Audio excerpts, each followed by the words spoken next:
भारत की सामाजिक और संस्कृति की रक्षा करता है संविधान। मिश्रा। लोकमत परिष्कार कार्यक्रम का समापन मेवाड़ यूनिवर्सिटी में हुआ। लोगों को लोकतंत्र और चुनाव का महत्व बताने के उद्देश्य से देश भर में आयोजित किए जा रहे लोकमत परिष्कार कार्यक्रम मेवाड़ यूनिवर्सिटी में किया गया। ये कार्यक्रम एकात्मक मानव दर्शन अनुसंधान एवं विकास प्रतिष्ठान पंडित दीनदयाल उपाध्याय स्टडी चेयर के तत्वाधान में आयोजित किया गया था। कार्यक्रम में वक्ताओं ने भारतीय संविधान की विशेषताओं और इसके महत्वपूर्ण बिंदुओं पर विस्तार से प्रकाश डाला। इसके साथ ही कुछ लोगों को सम्मानित किया गया जो लोकतंत्र और संविधान के प्रति लोगों में जागरूकता लाने और उन्हें लोकतंत्र का वास्तविक महत्व समझाने के लिए कार्य कर रहे हैं। कार्यक्रम की शुरुआत में कुलपति प्रोफेसर डॉक्टर आलोक मिश्रा ने संविधान की प्रति दिखाते हुए समझाया कि किस प्रकार 26 जनवरी 1950 के बाद संविधान सभा का सर्वोच्च कानून बन गया। उन्होंने कहा कि भारत का संविधान विश्व का सबसे लंबा और लिखित दस्तावेज ही नहीं है बल्कि स्वयं में एक शोध है जो कि सामाजिक, आर्थिक और आध्यात्मिक लोकतंत्र को सुनिश्चित करता है।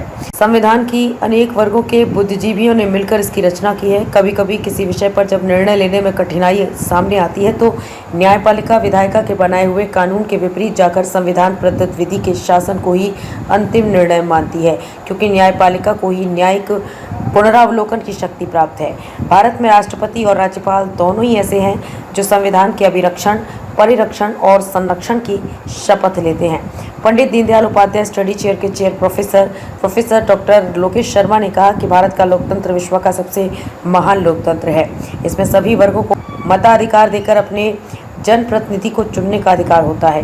हमें चुनावों में अपना वोट जरूर देना चाहिए ताकि ईमानदार और स्वच्छ छवि के व्यक्ति का चुनाव हो सके जो समाज और देश को प्रगतिशील बनाए। मतदान प्रतिशत बढ़ने से ही राजनीति में जातिवाद समाप्त हो सकेगा। उन्होंने बताया कि एकात्मक मानव दर्शन अनुसंधान एवं विकास प्रतिष्ठान के राष्ट्रीय उपाध्यक्ष डॉक्टर अशोक कुमार गादिया की प्रेरणा से मतदान जागरूकता के लिए लोकमत परिष्कार कार्यक्रम देश में जगह जगह आयोजित किए गए थे। इस मौके पर रजिस्ट्रार प्रोफेसर प्रदीप डे ने अमेरिका के पूर्व राष्ट्रपति अब्राहम लिंकन के कथन लोकतंत्र जनता का, जनता के लिए तथा जनता द्वारा शासन है को सुनाते हुए कार्यक्रम का समापन किया। वक्ताओं ने महापुरुष पंडित दीनदयाल उपाध्याय के जीवन और उल्लेखनीय कार्यों पर भी प्रकाश डाला। सम्मान पाने वालों में गोविंद शर्मा, के उपाध्याय, संजय उपाध्याय, विपिन शर्मा और टीपू शर्मा आदि शामिल रहे और कार्यक्रम में समस्त शिक्षकगण मौजूद रहे।